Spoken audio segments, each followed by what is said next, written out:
Apat na magkakapatid na menor de edad sinagip sa pang-abuso sa Lanao del Sur at isang patay sa saksakan ng dalawang lalaki sa gitna ng piyesta sa Albay. Paspasan natin ang mga balita sa probinsya.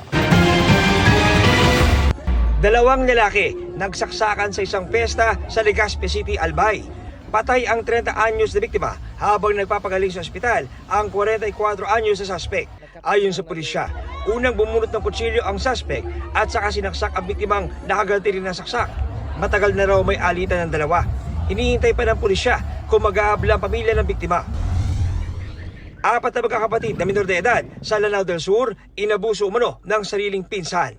Ayon sa NBI Iligan, nagsumbong sa kanila ang nakakatandang kapatid. Tinutugis na ang suspect.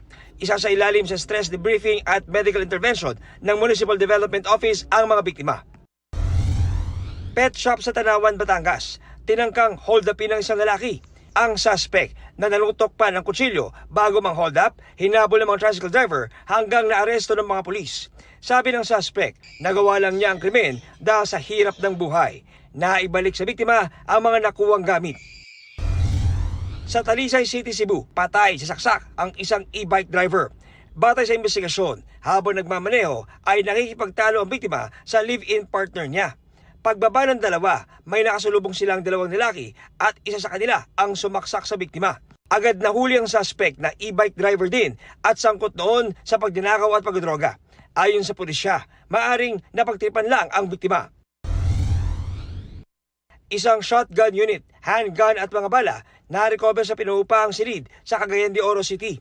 Ayon sa pulisya, nagpatulong sa barangay ang landlord para buksan ang silid dahil noong Oktubre pa nang umalis ang umuupa at hindi na bumalik.